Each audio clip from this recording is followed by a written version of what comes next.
Hi friend, आज आहे Sunday आणि मी आनवचे डॅडी चाललेला आहे बाहेर. संडे आहे म्हणून आनवला घेऊन आम्ही गेलेला आहे बाहेर. आहे बघा, आनव आणि मी बाहेर आलेला आहे. थोडंसं आनवसाठी बाहेर जायचं होतं, थोडंसं काम पण होतं आणि थोडंसं सामान पण घ्यायचं होतं आणि आनवला गार्डनमध्ये खेळायचं होतं म्हणून मी आनवला गार्डनला घेऊन आलेली आहे. गार्डन खूप मोठं आहे, हे पण हिरवंगार आहे, सगळं छान वाटत होतं, थंड.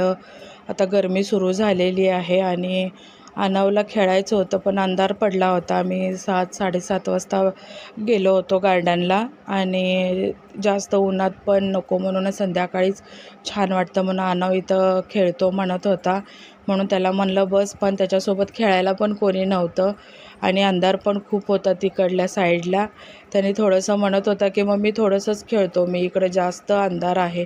मग त्या साईडला थोडंसं जिकडं लाईटिंग आहे तिकडेच चल म्हणून त्याला मी तिकडे घेऊन गेलेली.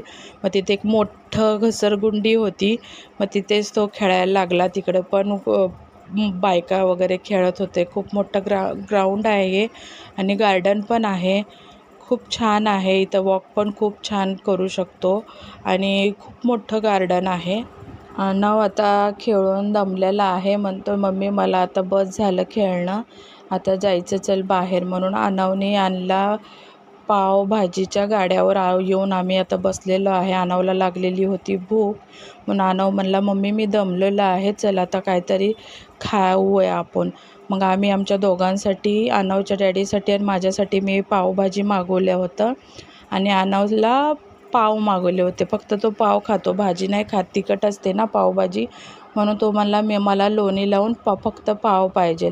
मग त्याच्यासाठी पाव मागवलेले होते आणि आमच्यासाठी पावभाजी मागवलेली होती. हे बघा, आनवचं पण आलेले आहेत पाव आणि आनवने पण पाव खाल्ला. आम्ही पण पावभाजी खाऊन निघाला आहे आता घरी. आणि दुकानामध्ये घरी निघता आम्ही दुकानातून थोडंसं सामान घ्यायचं होतं म्हणून या दुकानातून सामान घेतलेलं आहे आणि घरी निघालेलं आहे. बघा, घरी पोहोचलेली आहे मी. आनवसाठी घेतलेले होते थोडंसं खाण्यासाठी, आईस्क्रीम घेतलेलं आहे, कोन आईस्क्रीम घेतलेलं आहे, थोडेसे बिस्किट वगैरे घेतलेलं आहे. असं सामान घेऊन आम्ही निघालेलं आहे, घरी निघालेलं आहे.